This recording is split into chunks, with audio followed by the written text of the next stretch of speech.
Iya Mbak, kalau tahun lalu kan tadi Mbak Dia sudah menyebut juga ya ada 1.800 apa namanya pengaduan atau laporan masyarakat dan termasuk juga permintaan konsultasi begitu ya. Nah kebetulan di Posko THR ini fitur konsultasi dan fitur pengaduan itu juga dibuka sebagai fitur yang utama Ya, begitu.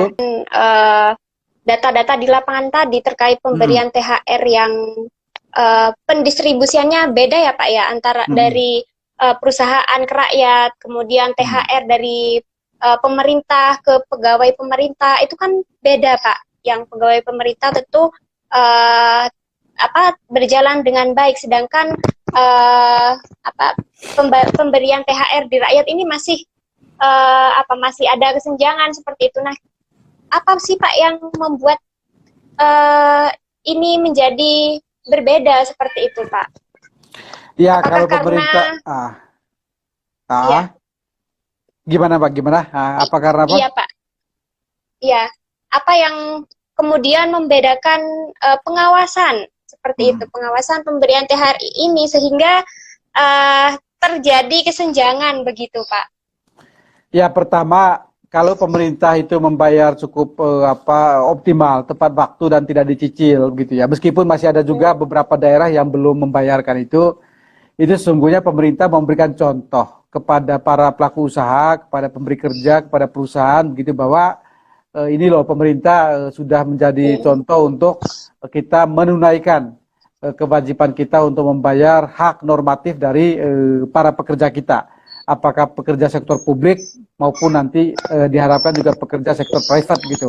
Ini contoh ya yang apa diberikan oleh pemerintah. Nah, kalaupun hari ini ternyata perusahaan itu masih belum membayar, memang perlu kita lihat Mbak Dia ya apakah memang itu karena perusahaan itu benar-benar tidak lagi atau tidak belum mampu Iya, menggerakkan iya, iya. ekonominya, belum mampu kembali ke Oke, jalur pemulihan begitu ya. Kalau ini tentu didorong agar mereka melakukan dialog bipartit ya, dialog oke, dengan oke, para pekerja oke. untuk memberikan pengertian, tetapi tentu dengan batasan-batasan yang jelas kapan akan dibayarkan dan sebagainya itu. Oke, Tetapi terhadap oke, oke. perusahaan yang bukan tidak mampu tapi tidak mau. Nah, yang tidak mau ini yang kemudian oleh Hmm. pemerintah itu harus sungguh diawasi begitu ya, diawasi, dilakukan berbagai pemeriksaan dan sebagainya. Dan bila kemudian ternyata hingga hari Lebaran bahkan setelah Lebaran sampai dengan tutupnya posko THR tanggal 8 Mei itu masih juga ada perusahaan yang memang tidak membayarkan atau membayar tanpa kejelasan waktu. Ini saya kira Iya, pemerintah iya, harus tegas memberikan iya, sanksi ya. Sanksi fiskal dengan iya. penambahan 5% untuk mereka yang menunda tadi ya. Dan sanksi administrasi. Sanksi administrasi ini Mbak Dia itu ada 5 Iya, jenis sanksi iya. yang ditetapkan oleh PP. Itu dari jenis sanksi teguran tertulis, kemudian pembatasan kegiatan berusaha, hingga yang paling berat adalah pembekuan usaha itu sendiri. Nah ini Iya, harus iya. disadari oleh para pengusaha juga bahwa sanksi ini bukan tidak mungkin akan juga berlaku tegas kalau ternyata para pengusaha juga tidak punya kemauan untuk membayarkan itu gitu. Sementara tidak punya Iya. kemampuan itu tentu harus dilihat secara selektif begitu ya dan didorong untuk Iya, kemudian pemerintah iya. mengawasi dialog sosial atau dialog bipartit yang dilakukan Oke. antara pekerja dan pemberi kerja. Oke. Jadi eh fungsi sebenarnya dari ombudsman ini dalam mengawasi pemberian Hmm. THR ini apa Pak? Apa ombudsman juga memiliki menyiapkan sebuah rancangan khusus atau rancangan solusi atas persoalan tersebut? Ya, Mengingat kalau tahun lalu, fungsi sebenarnya kalau tahun lalu Mbak Dia, bagi tahun lalu dan tahun lalu lagi kami membuka posko THR sendiri. Dari posko THR ini oh kemudian kami mendapatkan iya, berbagai pengaduan atau kalau di ombudsman data disebut laporan pengaduan. masyarakat gitu ya. Dan kemudian kita berkoordinasi dengan pihak Kementerian Ketenagakerjaan, dengan dinas-dinas ketenagakerjaan, bahkan dengan perusahaan gitu ya, perusahaan-perusahaan Iya, tertentu untuk kemudian didorong agar membayar THR-nya dan waktu itu berjalan dengan baik gitu ya. Nah, tahun iya, ini kami tidak lagi membuka posko THR pertama karena kami memandang posko THR Kemenaker dan posko-posko di kabupaten kota maupun provinsi itu bisa diandalkan, Pak, bisa diandalkan. Adapun tugas ombudsman sekarang cuma dua.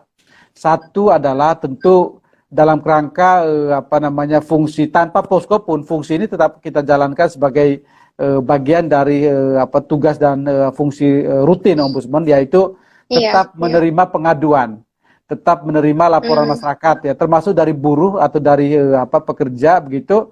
Silakan Bapak Ibu teman-teman muda bercerita untuk langsung melapor ke posko THR-nya Kemenaker, tapi juga silakan untuk menggunakan apa ombudsman sebagai kepanjangan tangan Anda untuk apa namanya menangani penyelesaian terkait dengan THR yang tidak dibayarkan secara penuh atau dicicil begitu ya, atau ditunda dan sebagainya.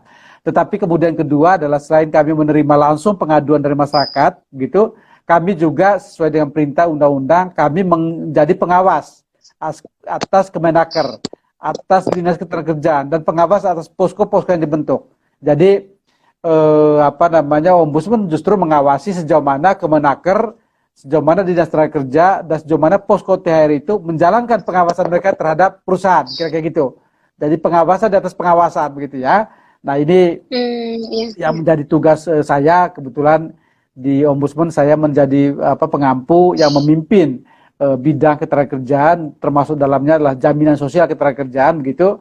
Kami akan fokus pada dua hal: menerima pengaduan langsung dari masyarakat dalam hal ini buruh atau pekerja, dan kedua adalah melakukan pengawasan terhadap pihak pemerintah dalam hal ini Kemenaker dan Dinas Ketenagakerjaan maupun posko THR untuk memastikan mereka menjalankan apa yang menjadi perintah dari regulasi-regulasi yang ada, termasuk dalam melakukan pengawasan atas perusahaan-perusahaan yang masih belum juga membayarkan THR mereka terhadap para pekerja atau terhadap buruh yang ada gitu. Itu Mbak Dia yang kita lakukan. Iya. Nah. Jadi terkait dengan BSU ini, upaya Ombudsman RI seperti apa Pak supaya BSU ini berjalan dengan inklusif begitu Pak? Halo? Ya tentu kita berharap ya pemerintah, karena itu juga salah satu tujuan kami kemarin ketemu dengan Bu Menteri Tenaga Kerja ya. Kita berharap ini makin inklusif ke depan, karena itu perubahan kebijakan. Saya tahu pemerintah itu menyasar kepada para peserta BPJS Ketenagakerjaan itu untuk memastikan datanya valid, akurat, dan mungkin lebih praktis begitu ya. Tetapi tentu dalam soal keadilan ya, lebih dari sekedar soal kepraktisan, akurasi dan sebagainya, yang harus tetap kita upayakan adalah bagaimana menghadirkan keadilan bagi mereka yang berhak tetapi justru tereksklusikan dalam artian terlempar atau dikeluarkan atau tidak lagi menjadi bagian dari penerima manfaat itu ya.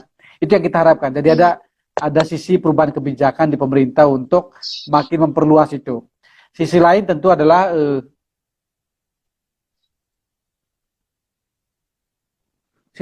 tentu perbaikan di sisi tata kelola ya. Tata kelola itu dari sisi pendataan iya, tapi juga distribusi begitu ya. Karena distribusinya kan sudah mulai dilakukan begitu.